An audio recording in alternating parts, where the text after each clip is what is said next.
அவருக்காக அவர் ஏற்கனவே நோக்கி கொண்டிருக்கிறார் என்று நான் நினைக்கிறேன்.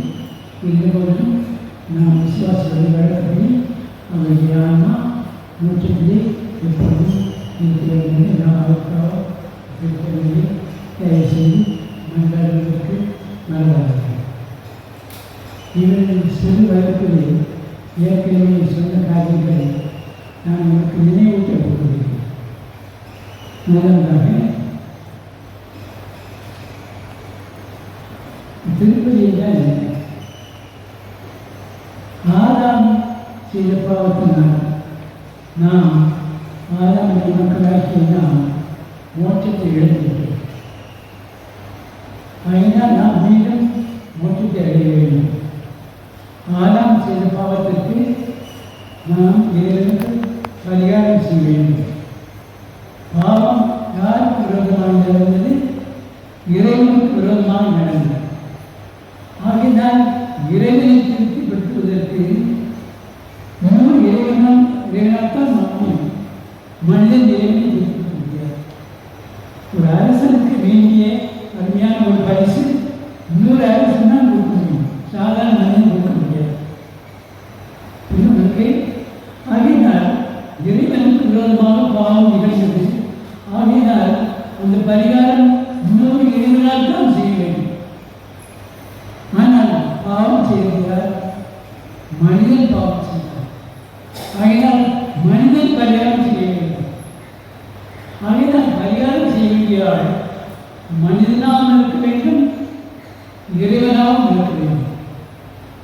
இது என்ன செய்கிறது? இரண்டாவது ஆளுக்கு சிவனாய இறைவன் மனிதனாக இருக்கின்றார்.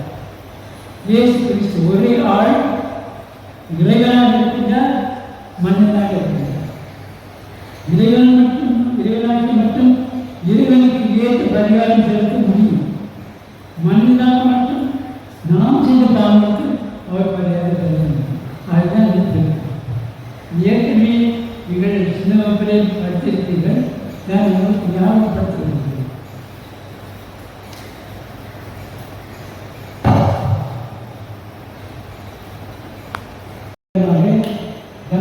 உயிர் பலி செலுத்துவதை பார்க்கிறோம். மிருகங்களை உயிர் போக்க வேண்டும். அந்த ரத்தத்தை அவர்கள்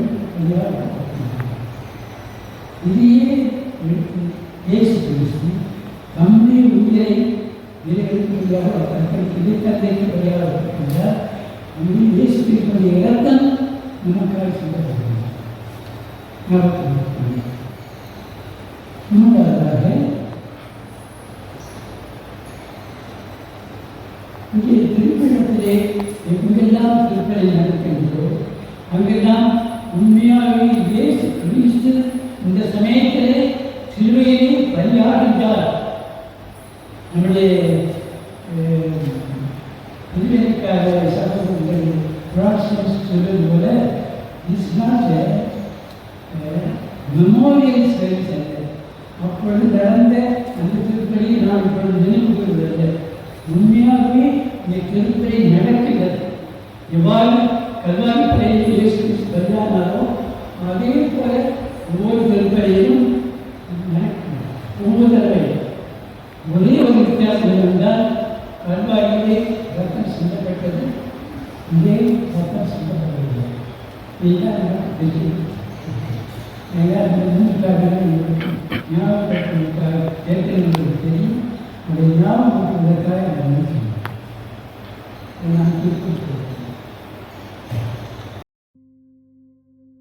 முக்கிய அம்சங்கள். 1.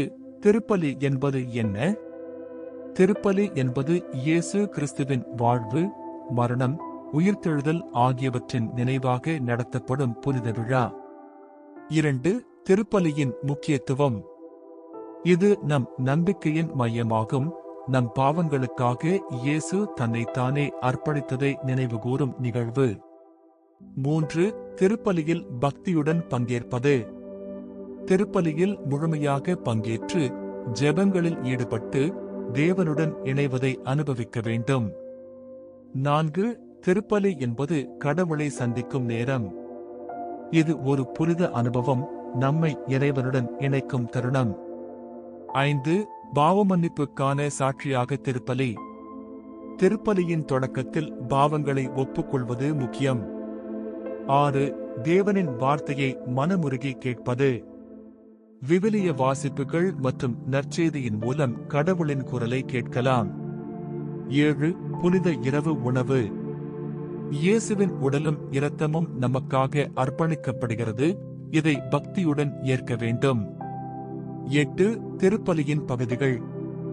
நற்செய்தி வாசகம், பிரசங்கம், நற்கருணை, புனித இரவு உணவு ஆகியவை திருப்பலியின் முக்கிய பகுதிகள். 9. திருப்பலியின் பயன்கள். பாவ மன்னிப்பு, ஆன்மீக வளர்ச்சி, சமூகத்தில் அன்பும் அமைதியும் பரப்புதல். 10. திருப்பலியில் நாம் செய்ய வேண்டியவை.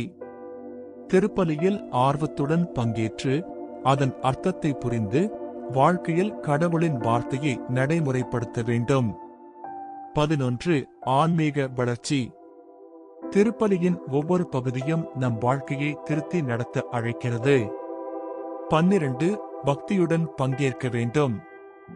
வெளிப்படையாக அல்லாமல் உள்ளத்தால் திருப்பலியில் கலந்து கொள்ள வேண்டும்.